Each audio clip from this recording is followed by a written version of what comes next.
As a lot of that is a basic French technique, whipped cream. That you can just buy it or you can make it, and that's just a French technique. Or an omelet. That's true. Things of that nature. And eggs are a major thing in French techniques. Cool. Yeah. Well, see, okay, the omelet part. Okay, yeah. I'm embarrassed about that, but there are other things. Yeah, now I've learned and appreciate. So or even a reduction sauce that we do a lot. Are all French styles and so forth, or yeah, a lot of it comes from French techniques. As far as I know, if somebody I could be totally wrong, but from my understanding of French cooking, a lot of that stuff is a reduction sauce. All right. Yeah. See, we learn something new every day. Anyway, do you have a favorite food spot that you like to go to? Let me ask: do you go out a lot, or do you do more of your cooking yourself? I mean, at home. Yes to both. Okay. So I have 2 favorite spots that I go to quite often. Okay. So I work in theater, and whenever I have an opening night show, I usually take the afternoon off and I go get my opening day lunch. Nice. And this is not a French place at all, but it's Quang's. Favorite? Yes. Favorite? Yep. Favorite. And I get the same thing every single time. It's 508, which is my favorite soup. It doesn't matter what season it is, I always get it. And so, that place. But then my favorite nighttime happy hour place that I go to with friends all the time, I love Barbette. See, I haven't been there yet. Oh, it's awesome happy hour because you can get $5 mussels, which in this, I think mussels, I don't really like mussels too much, but I love the sauce. See, I was just about to say that I don't know a lot of friends that like mussels. Okay. So, you saying that, I'm like, okay, well, who would I take? Yeah.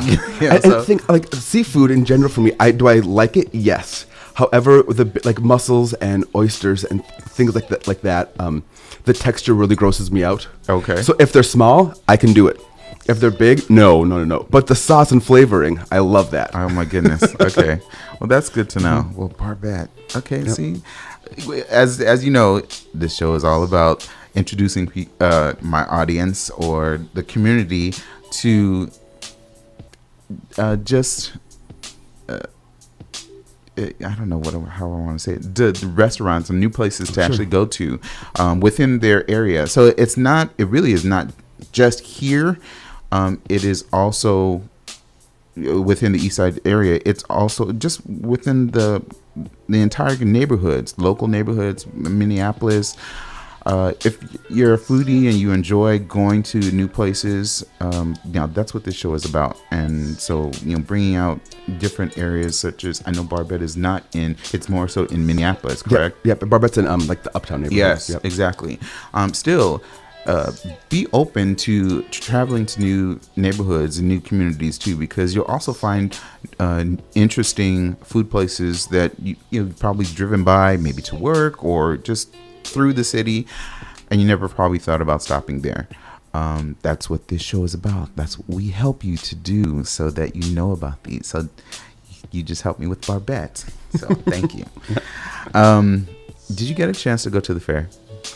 No, I didn't. I know. I'm not. I was just going to ask you if you had any favorite fair food. Well, I didn't go this year, but I do have my normal stops right that I do when I go to the fair. Mm-hmm. Always cheese curds. Yeah. Okay. It's a necessity, right? A necessity. And I always need to go to the dairy barn and get a vanilla shake. Oh, okay. It's like I always have to do that. Ever since I was a kid, my aunt brought me there my first time, and we did that it's by the Butterheads. So okay. Always get a shake from there, and then the cookies. Always right. Sweet Martha's cookies. And I just saw on it was like a video on Facebook, the process of Sweet Martha cookies being made. Did you see that? I saw that too. I was like, wow, that's an operation. Can we get the ingredients or something? Yeah. I know she's like, no, I'm not willing to part with that. Crap, they're so good. And always a Dole Whip. Okay.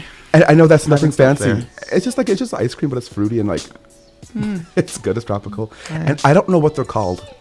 But it's the sweet potato pie, or it's sweet potatoes. Okay. With and it's the marshmallow sweetness on top. I know what you're talking about. I don't know if it's called something. I have no idea what it's called, but I get it every year I go there. I look for it and I get it. Well, but those are the things I usually get. Nice. Well, good. I was gonna ask about something else and it quickly left me, but what's an interesting ingredient that you've cooked with? An interesting ingredient.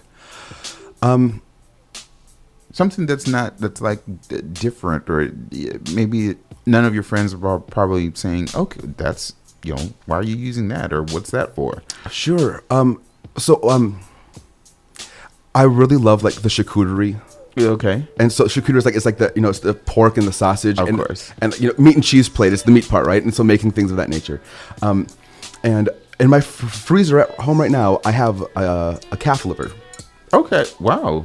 It's just sitting in there, and I'm waiting for the perfect moment to make like a nice terrine or pate with it. Okay. I'm waiting for that. But here's the story. So see, this is where all that, you said French techniques and so forth come into play, right? Right. I mean, so I've never had calf liver before, so and it's kind of like it's a strong flavor. Okay. All livers, I think, whenever you cook with liver, it's always a very strong flavor. Right. And that's what makes it, I think, great for a pate or a terrine, is having that strong flavor, because then you have like the other meat flavors on top of it too. Okay. And the first time I ever made the pate, I used duck liver and pork and bacon, and then a whole bunch of other like herbs and stuff inside of it. Mm-hmm. But you need to combine the bacon and the duck liver together in a food processor. Oh, wow. And so the first time I made this was, oh man, I took it out of the food processor, and it doesn't smell very good. Like raw meat in my mind just doesn't smell very good. Really? It doesn't? I don't think so, especially when it's being like bladed and whipped together in a machine. Maybe, right? I suppose. And then you look at it, taking it out of this thing. I had to grab a garbage. I just puked. The terrine, though, itself. They know. They're like, what? I'm like, what? It tastes it. It's so good. It's so good. But it turned out really good. But like the creation of it, the making of it, wasn't as exciting. I think the preparation and creation portions at times can be what's the word I'm looking for? Interesting. And yeah. Odd. Yep. To some, because you're like, that doesn't look very good. I mean, we watch on Food Network channels or just any type of cooking show, and you're like, oh, what is that? What is that? They're supposed to do what with that? How is that supposed to turn out to some fabulous dish that would be in like a 5-star restaurant or something like that? Right. But certainly it does. It happens that way. So, gosh. We could talk. I could talk to you more about stuff that you do, or your cooking that you do. But I know that you mentioned just a few moments ago that you're in theater. Yeah. What other type of projects aside from food or cooking are you involved in, or that you do? Sure. Like my bread and butter, my main income, I work for Stages Theater Company in Hopkins, Minnesota. Yep. Which is, from here, it's completely the opposite end of town. About 25 miles probably. Yep. But Hopkins isn't that far, but no, it's not that far. It's not a far suburb. It's like first ring suburb, but it's far enough. I live in St. Paul, not too far from the east side. Okay. So my commute, though, every morning's far. But that's what I do. So my main job there is I'm a theater teacher. So I teach. I'm the theater teacher in many different West Metro schools throughout the day. And then on the production side of Stages, I am a composer and music director. So right now I actually have a show. I'm going to plug my show. Go ahead, please do. Right now I'm working on Spookily the Square Pumpkin, which opens on September 30th and runs through October 30th. Awesome. And it's a puppet show, which is pretty cool. So all the characters except for one are all soft puppets. So like when I say soft puppet, it's kind of like a Muppet style. Okay. So you can like squish them. Mm-hmm. But they're all pumpkins and melons, and they're in the show. Oh, that's way cool. It's an anti-bullying story, so it's pretty cool. Oh, well, I think that's going to go over well. I mean, definitely your genre and your audience and so forth. So, but anything that is kind of a social issue right now, especially that, I mean, I think that's ongoing more than anything. So hats off to you and props to you on that. So, again, thanks so much for being here. Do you think you'll be able to stick around? Sure. Or are we just going to wrangle you to stay? That's what it really is. It's like, the door's locked. He can't leave. Sorry. This next segment that I want to talk about or we come to is just I call Foodie Talk, and it's just places that I've gone to this week or eaten at. The first one, it's on my Facebook page. It's Legends, and I'm just going to say, yes, it is a beverage establishment, but I went there for food. I really did. Specifically, and I was there with another friend a number of months ago, or maybe weeks ago. But it was just for a happy hour. I just thought we'd stop in, and bacon wrapped rib tips. Yeah, anything involving bacon and a tender cut of meat like that wrapped, it was just so good. It was tender. I think this time might be a little bit different on how the texture. It was still very, very good because when you go to a place or to a restaurant, you know that, okay, the first time that you've had it, you're like, man, this is wonderful.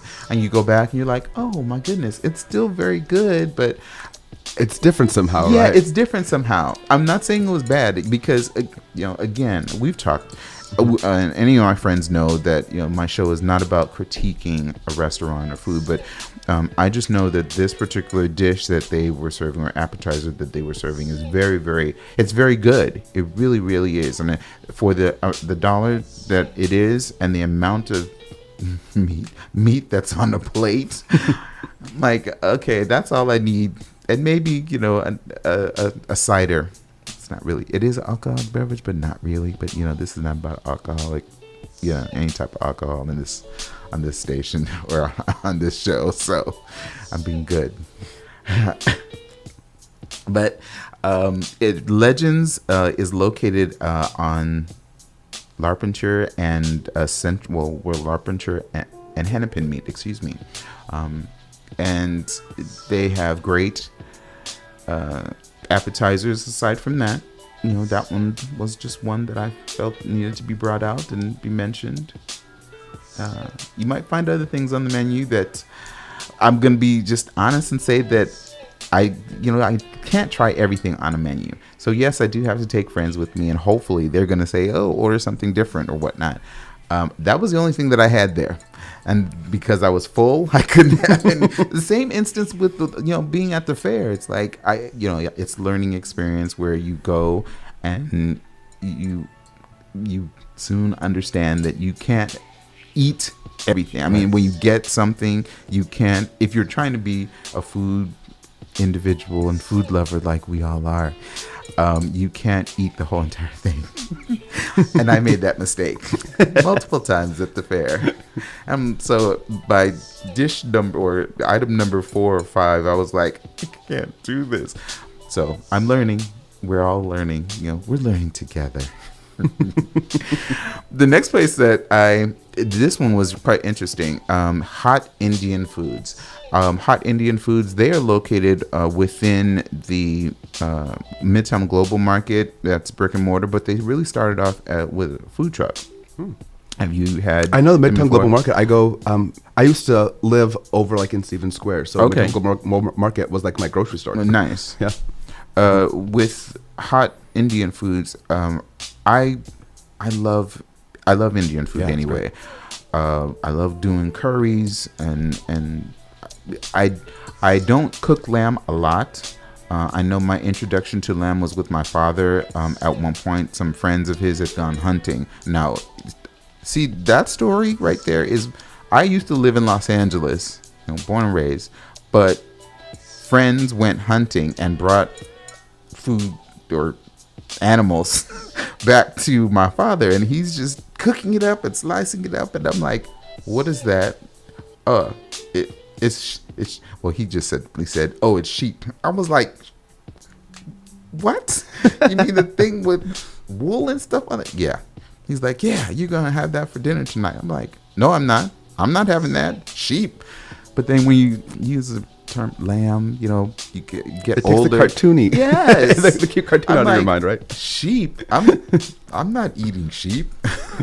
But this place, again, going back to Hot Indian, they have a lamb rice bowl that was just delicious. And I know that lamb could, I won't. It could be an acquired taste of the texture. Yep.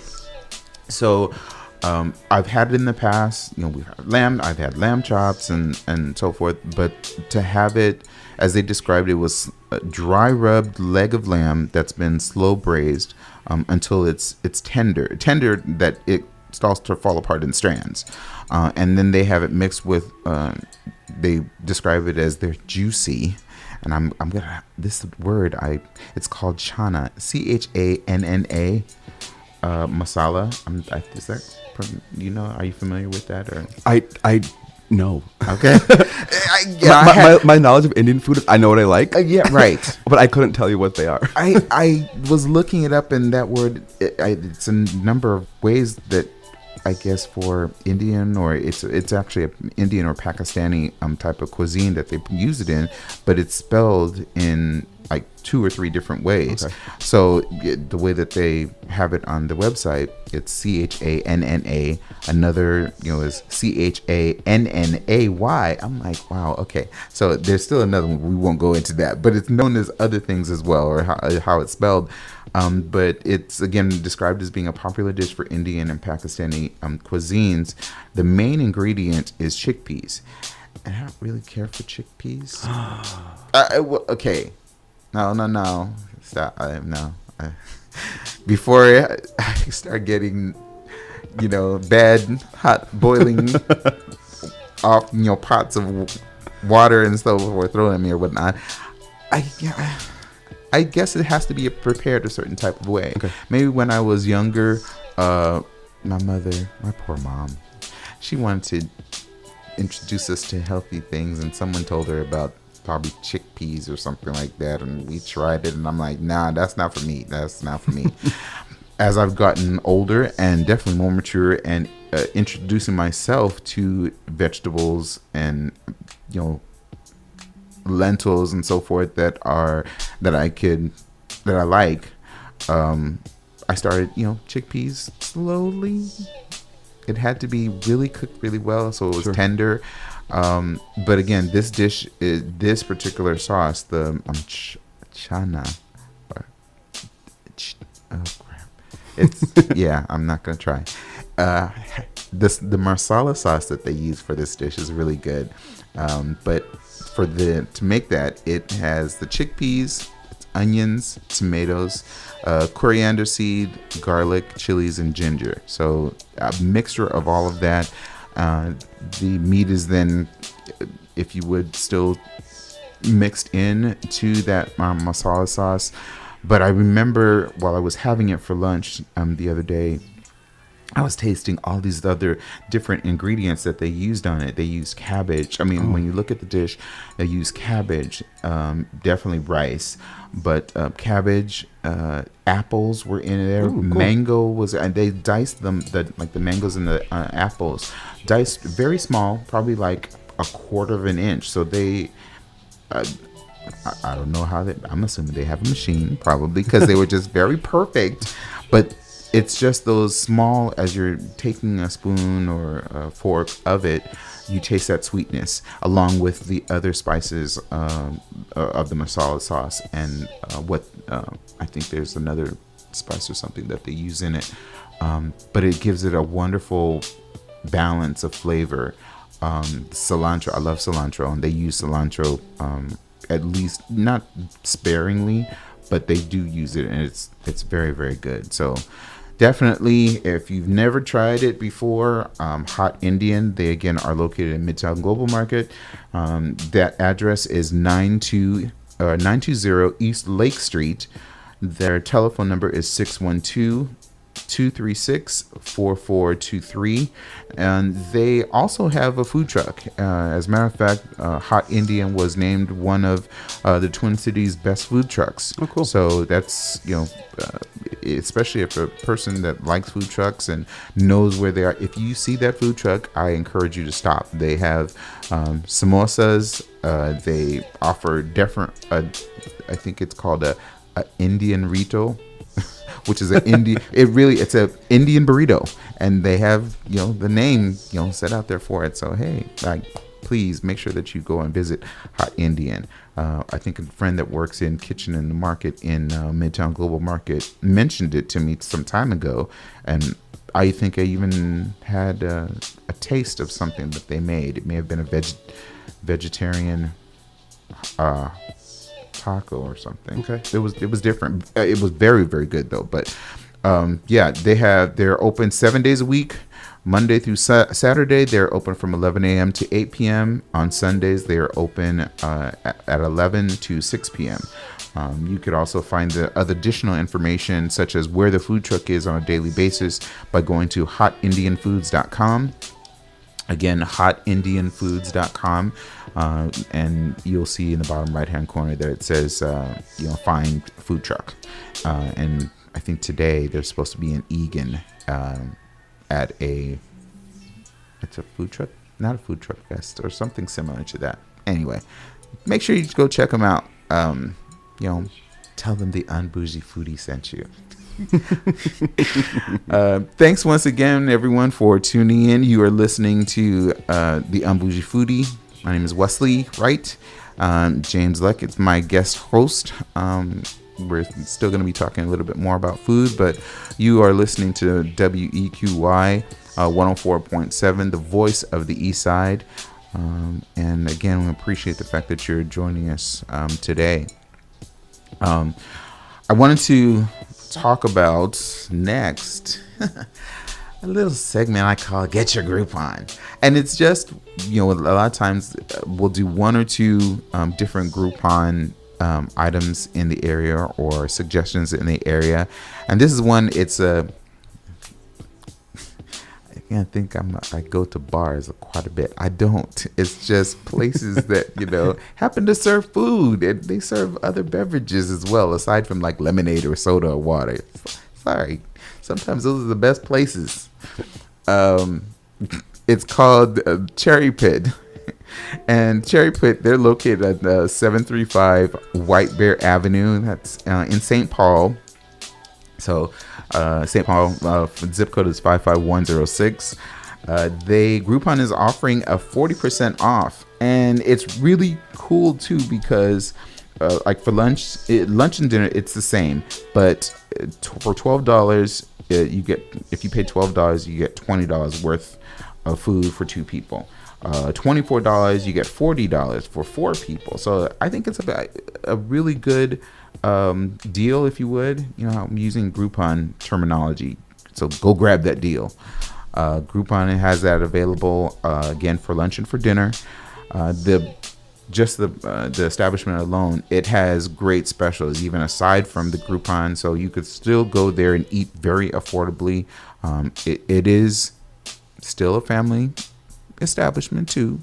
You could go there and take your family, and they have a patio. And especially because like the nice weather that we've been having the last couple of days has been, it's eat out on the patio somewhere, if not Cherry Pit. But they're one of their specials on a daily. They have specials just about 7 days a week. But my favorite one is it's $1 burger for Thursdays is what I call it. Yeah.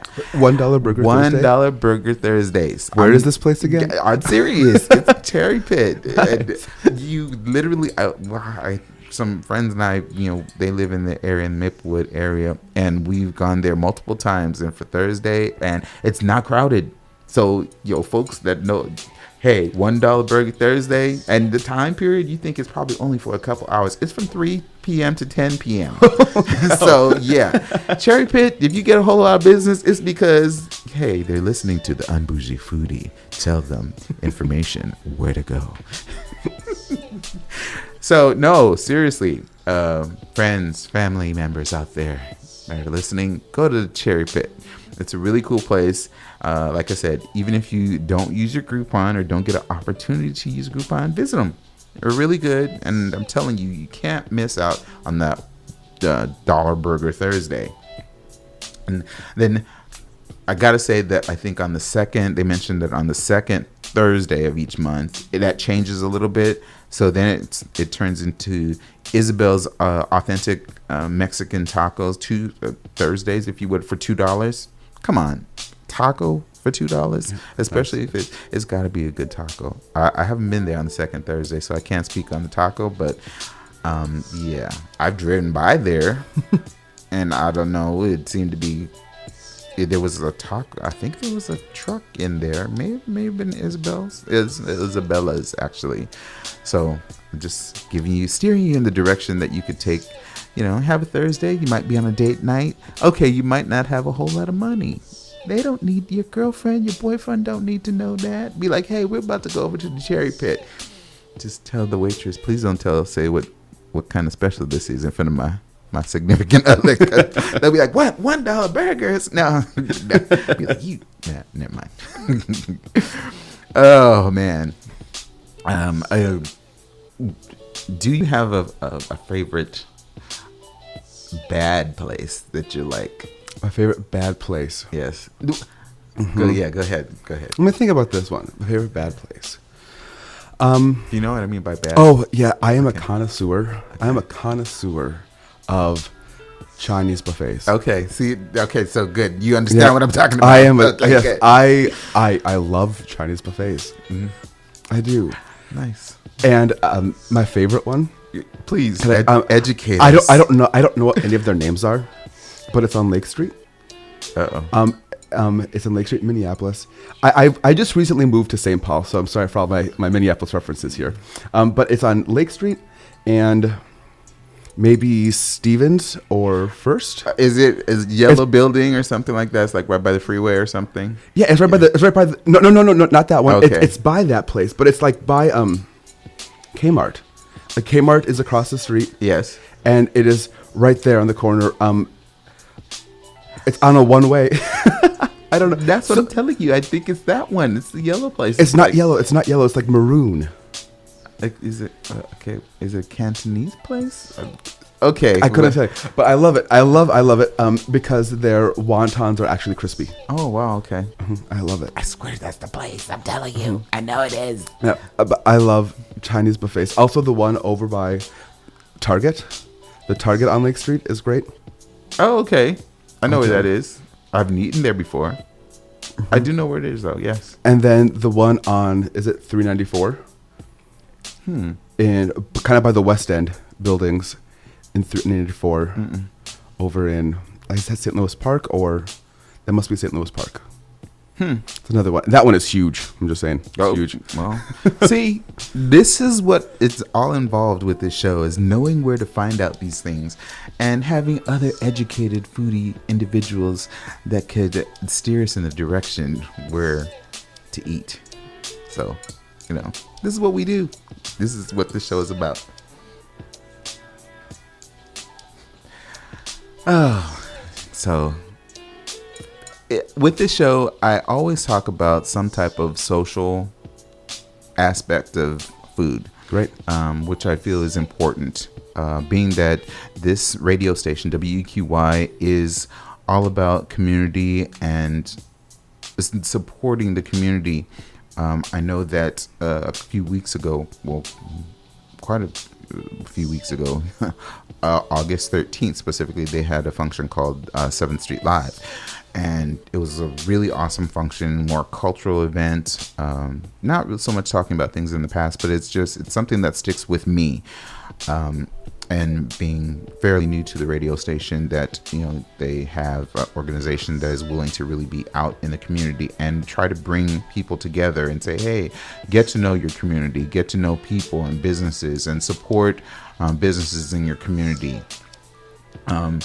There was one still talking on the subject of food.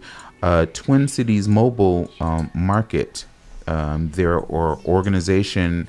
They're a nonprofit organization, or they've described themselves as an enterprise with a mission to strengthen communities and increasing access to healthy foods. Before coming to Minnesota, I did not understand about the terminology of food deserts. Okay. What about you? I didn't know that phrase until I started studying education. Okay. And I've come to fully, or not fully, better understand what that means, how it affects communities, and to have organizations that are out there that are willing to go that extra mile. And, sometimes I admit myself, having a vehicle, you feel it's just easy, just jump in your car. I'm about to go to the grocery store or something like that. And you might be willing to drive 3-4 miles, to go to a grocery store. Well, what about those that don't have they're on whatever, they're a lower income or circumstances beyond their control, but they're doing their best to, maintain their family or their household. They may not have a vehicle, or they're on the bus and so forth. So they may not have access to getting a grocery store, without, taking the time to be traveling on the road and foot and whatever. This is where the Twin Cities mobile market really comes into play, and they are a benefit to the community. Again, they literally are a grocery store on wheels. And I had the opportunity they were at 7th Street Live, and it's a bus. It was a city bus that has been converted, refrigeration, just to see the inside. You would be amazed about what it looks like. And it's very recognizable because, again, it's a previously city bus, that's been given, I don't know, I guess it's a wrap. You know how buses and rails and so forth have wraps on them. Anyway, it has vegetables and so forth all over this bus. But it's so you can't miss it. Really can't miss it. But what, as I was mentioning, they bring affordable, healthy foods right into neighborhoods that may have that food desert atmosphere. And just going on their website, again, learn more about them as an organization. They fill the gap between food shelves and full-service supermarkets by providing a wide selection of fresh fruit at market or below market prices. Like I mentioned before, a lot of times residents that live in neighborhoods, they have limited access to any type of affordable or healthy food. So Twin Cities Mobile Market, they give those residents an opportunity to get nutritious foods brought to them or in their neighborhoods. It was created in 2013, and again, it's more than just fruits and vegetables. Literally, it is produce, cereal, milk. It really is. It's a rolling grocery store. I'm not trying to, trivialize it or anything like that, but really anything pretty much that you need to sustain your family, they'll make it available to you. So, I give a shout out to them and thank them for being in the community. And literally, they are like 2 or 3 blocks away from here. Oh, cool. And I think it's even around the corner, because I think I remember riding around. Yeah. They're in the community, so it's not like it's an organization that's outside and they have to come in. They are within in Dayton's Bluff area. If you want to know more, if you want to know more about them, please go to their website, and it's Wilder, www.wilder.org. If you are interested in being a volunteer, or again, finding out more about the organization, again, being that they are in the community, they want to make sure that it's known that it's a community effort. So it really does take folks from the community, neighbors, and even if you're not able to really get involved, you might be able to refer someone. If you know somebody that is in a situation where they might not be able to get the foods that they need for their family, definitely let them know that, hey, there's an organization called Twin Cities Mobile Market that's available. turn them to that direction, or just let them know, or maybe even do a little bit of research and pass it on to them. Don't think that, okay, I'm getting into their business or whatnot, or their family issues. No, help them out, and let them know that there are organizations that are within the city that are willing to come to their aid, and offer any type of assistance.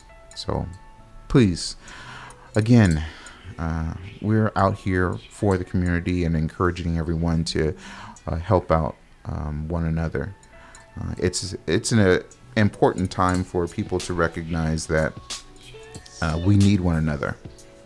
The times that we live in, we're all faced with some type of stress or issues that we have to face on a daily basis. And why not just show that we are a community and take each other into consideration? So if you are able to do that, please do that with your neighbors, friends, and families, and so forth. Find out more information again about Twin Cities Mobile Market. You can offer a donation if you'd like. Again, if you go to www.wilder.org, and look for the link Get Involved, you could support their work and make sure that the Twin Cities Mobile Market continues on. And remember, too, that, like I said, they offer more than just fruits and vegetables. They have recipes. They have nutritional education that they offer as well. So even if you just want to know about, hey, what can I cook for my family? Is there a recipe or so forth that I could make for them? Definitely, they offer that as well. So please make sure that you're looking into that. And, hey, supporting Twin Cities Mobile Market. James, Yeah. What? I know you said you live, which I thought was I know we talked about that before. You mentioned it. Is there a place nearby you that you'd like to go to? Yeah. So I live right in Cathedral Hill area. Yeah. And so I've discovered W.A. Frost, which is wonderful. I love that place. I really enjoy that place. They have a great charcuterie too, and it's great. And their cheese, it's so good. It's so good. But also just their regular food, like going there, and it's a little bit. I don't go there as often as I'd like because it's pricey. I think It is. It is. But the food is really, really good. The last time I was there, I had their eggplant spatula. What is that? It's what eggplant. Mm-hmm. And it was kind of like eggplant steaks. So you just cut, the rounds, and they fried them up a little bit. Okay. And then the spatula is it's a German kind of pasta. I believe you would. I'm going to call it that. People probably correct me, but it's like little pasta nuggets. So it's eggs, flour, milk put together, and they're small. They're really so it's small. not, because that almost reminds me of like gnocchi almost, but not nearly as thick as gnocchi. Okay. Teeny tiny. It's almost as if you were making pasta, or just any kind of bread, and the little pieces, the little bits that are left on the side. It's a whole bunch of that, and it's in this wonderful sauce. That was the last thing I had there. I'm actually going there tonight with a couple of friends. So we'll see what's there. But also, I really enjoy the Happy Gnome. Oh yes. Sorry, Happy Gnome. Happy Gnome. And they have great from basic burger place to awesome, amazing, really thick pork chops. I was there not that long ago to have poutine. Oh, poutine. Love poutine. And their poutine, their French fries are almost like gnocchi. I was impressed. Yeah. And I've had no. I make it sound like I'm some poutine expert. Sorry, that came out wrong. I had poutine at another establishment, and I thought it was okay. I was like, who would ever have put gravy on? It just seemed. I'm sorry. When someone was initially describing it to me, I'm like, that just sounds like a mess. Yeah. Stuff. I don't know about that. Then when I had it, I was like, oh, now I understand. But then, that was that time. Then I went to the Happy Gnome, and it was like a level raised of poutine presentation. Yes, yeah, it is so good. It is so good. So like, because they also, I think is it andouille sausage they put in it. That stuff is. I mean, Yep. I'm telling you, that sausage adding to it, and what is it? I think is a white. I can't. It's a cream or something that's on top. I don't know if is it cheese or is it what type of cheese? Is it Gruyere? I have no idea what kind of cheese, but the cheese is good. But they put like some kind of seasoned sour cream. Maybe that's and they just drizzle that on top. That's too. what it is. Yeah. Yes, that's what it is. I love that stuff, and yeah, it was just an amazing. And it's a nice size. It's small enough, but big enough that okay, I'm done. That was a meal. Because you want poutine to be bigger than it is because you love it, but you want it to be small enough so you don't have a heart attack. Exactly. Well, Because it is just cheese and French fries and gravy. Yeah. I mean, it's not good for you, but it's good in all the bad ways. Yeah. See, that's another one of those bad.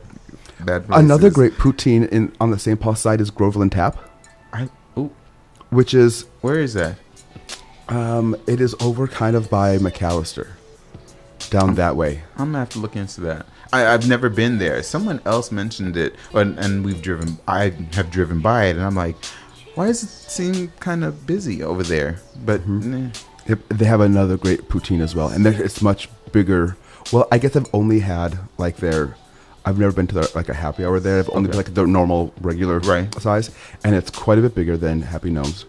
But I think that theirs is more traditional style. Okay. So it's more of a brown gravy. I see. With French fries, and of course there's cheese curds. Theirs has cheese curds in there where the Happy Gnome does not. Okay. So there's difference there. Dang. See, this is and it's so difficult, to stay in shape, when you have all these different food options and everything. I'm like, dang it. Crap.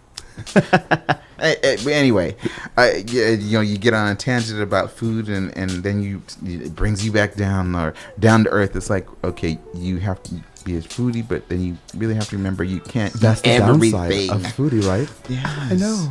Like, okay, I really have to wonder how some of these folks on I'm just calling out. I'm not like trying to do any type of promos for anybody.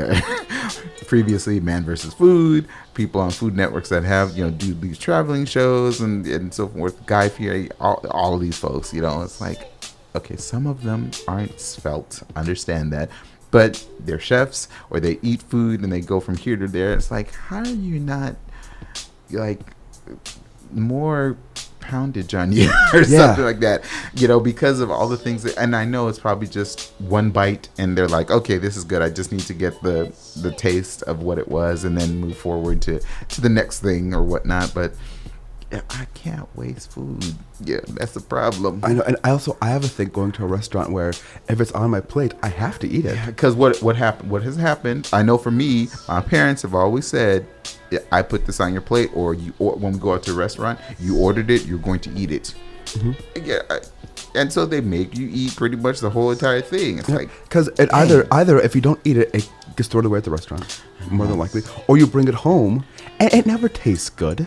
When you bring it home, it never tastes the same. It's never warm. It not gets soggy. all the time, but some of the time it does. Oh yeah, yeah. Okay. Sometimes I hear what you're saying. I got you, but you might have to just kind of, I don't know. Sometimes you have to doctor these things up a little bit. When you get home, add a little bit of this, add a little bit of that, and you're like, okay. We back at the level of why I got you to begin with and why I brought you home. So yeah, exactly. So yeah, it's been a wonderful day talking about food as always. What do you have?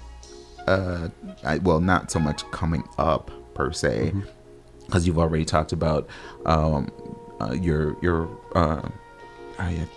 I don't like to call it just a play, because it's not a play. It's a production. Yeah. That's the word that I'm looking for, because I respect anyone that is in the arts, no matter what it is. So, are there other productions that you have coming up, or this is just one that you're concentrating on right now? This is my most recent one coming up right now, and that opens like I said, on February or September 30th. Okay. I'm in the process right now. So Stages, we have a season, and our season actually opens on Friday. Okay, With cool. a show called The Magic Treehouse. Nice. Which is a whole book series, and this one is called The Night in New Orleans, which is based on Louis Armstrong becoming famous. Oh, wow. So it goes back to New Orleans with these two main characters. And they discover who Louis Armstrong is in jazz. So it's pretty cool. And that opens this upcoming weekend. Nice. And then we have a whole season at Stages. It goes through the entire year. And we're in production all the way through August. A couple weeks off. And then we start again in September. Okay. But the other show I'm working on this upcoming season is The Velveteen Rabbit. Okay. And I'm a composer, so I'm writing the score for that show. Nice. So I'm at home scoring it up. Right now the musical is written, and I'm just orchestrating all of the parts now. Cool. Very nice. When you are okay, there are moments where I feel like, dang, I'm taking my friends away from their jobs and their interests and so forth. And so again, I appreciate you coming on and being on the show and everything. I know it's in the morning and everything. So normally, what would you be doing on a Saturday? I know for myself, in the past, I would be at a farmer's market or, again, doing more research for, being the Un-Bougie foodie. Right. But what about yourself? Saturdays are usually my day off. Okay. Because I work freelance, so I usually work. Well, I pick usually one day of the weekend to be my day off. Okay. Because I'm working in the arts. Sometimes you have your job within the arts. That's your constant, and then I freelance too. Okay. And so usually one day out of the weekend is my day off. I do what I want to do. Nice. Like today, I'm here. And then I'm spending my family is in town this weekend, so I'll be hanging out with them throughout the day. But usually my day off I sleep in, which for me is not sitting on an alarm clock. Okay. And so it could be getting up at 6:30 or it could be getting up at 9, but there's no alarm clock, and so it doesn't matter to me. I just get up whenever I get up. Because I sigh because I'm like, I don't know what's wrong with me then, because no matter what, I'm like up by 6 o'clock. I mean, okay, yes, I know. And I'm here. I'm engaged because I want to be engaged, but it's like I don't even have I don't have an alarm clock. I mean, I have my phone or whatever that can serve as an alarm clock, but it's like that internal clock that's just telling me get up. But are you rested when you get up? Yes and no. Sure. Because my mind is racing on other stuff. Okay. So, yeah. All right. 'Cause I feel like if I wake up to an alarm clock, it's forced me to get up, and so I never feel rested. But when I wake up naturally, I just get up, and it could be at any time. I feel then I'm like, okay, my day can start, because it's like my body's saying that makes sense for me to get up. That definitely makes sense. Yep. Well, hey, dang it. I wish I could be. I mean, I guess I could be that way, but the life of a foodie can be so. Okay, we're gonna go out to this late night spot, and then you stay up until 12:30 or 1 o'clock. Right. What's the best late night spot you found? Because my schedule working in the arts, like sometimes my dinner comes at 10 o'clock. Well, especially over here, because I don't know this neighborhood. Okay, well, I will say that it's because I've been there. Dark Horse for me has been good. They're in downtown St. Paul. Okay. They're actually near. It's kind of like walking distance to CHS Field. Okay. What is it? I wanted to say that it's. I'm thinking of Tin Cup. That's another thing I got to talk about, Tin Cup, but not right now. But dang it, I can't. It slips my mind. It's near something else. Okay. But then there is another place that I have not been. I'm dying to go to that has a really good. So many other friends have said you gotta go here. I'm a meat person. Well, you talked about charcuterie, but this is farm. Snout to tail. You've heard that term before. Snout to tail, handsome hog. They have a late night dinner, or I think they're open until like 1 o'clock or something like that. Okay. It is from what they're saying, it's amazing. And the different types of cuts of meat and everything, like I said, they're snout to tail, so they're using every bit of whatever that animal is, and nothing is going to waste. So I think that might be a place that you might need to check out, that we both will need to check out. I mean, my birthday passed already, but I mean, it was last week, but I was trying to go there, but circumstances beyond my control. Well, hey, it was a weird weekend. It just, phone crashed. I didn't have it. Yeah, bad stuff. Anyway, hopefully it wasn't, I still kind of enjoyed myself. I thank my friends. I really do appreciate them for being out and saying, well, come, let's go here, go there, or something like that. Because without them, it would have been kind of a little bit of an issue, which is, not having the phone. How could you, I can't be a social person without a phone. How is that possible? Well, I remember I got my first phone when I was 16 when I started driving. Because my parents' house was like 8 miles from like the town that we grew up in. All right. So I just got it when I started driving. And I'm turning 32 next week. So I have had a phone Wait, so you're a Virgo? for half of my life. Are you a Virgo? I'm a Virgo, yeah. Mm-hmm. Yeah, I'm a Virgo, yeah. No. Yeah, so I've had a cell phone for half my life. Which is like, huh. You young people. You young people. I'm telling you. But going back to a favorite late night spot, I think it's I just mentioned that to you. I don't know. It seems like there might be a fight or something, or some kind of race between you and I. Who's going to go to Handsome Hog first? Because you seemed interested. Yeah. I'm like, I think I may need to kind of like really step up going out to Handsome Hog. Because I just told somebody and he's like, wait, what? I know. Yeah, what's this place? But no, definitely check that out. Rave reviews about Handsome Hog. I don't know if it's in you. Do you know where Cheeky Monkey used to be? Yeah. Do you know what's coming into the space for Cheeky Monkey? I do. And my favorite thing about that are the extras. Right. That are coming in. Right, the extras that go along with. Do I love like soul food? Yeah. Good. But the extras, like collard greens. Oh man, that's one of the best things. See, the thing about it is yes, I understand that they have one, on Eat Street and on Nicolette or whatever. But the fact that it's going to be basically, I don't have to drive 20 minutes. And again, I'm not saying that. It is going to be maybe 35 steps from my apartment. Oh, see, I really don't like you. Good God, seriously, man. But I've been hearing this for a long time. When is it going to be finalized, and are they going to be opening? I have no idea. I can't speak to these. You don't know, because but it's definitely signage. Yeah, no, it's supposed to be like later this month or early next month. Okay. I'm not. Please don't say, hey, you heard it from such and such. Nope, but I will just say that within the next couple of weeks, you will hear. We're talking. If you don't know, we're talking about Revival. Yeah, Revival. Revival is coming to St. Paul, people. Coming to St. Paul. Selby and Avenue. If you've not been to Revival, man, you've got to go. But listen, we are coming to the end of the Un-Bougie Foodie. Thank you so much, James Lekatz, for being here. I appreciate you, and it's been an honor having you, sir.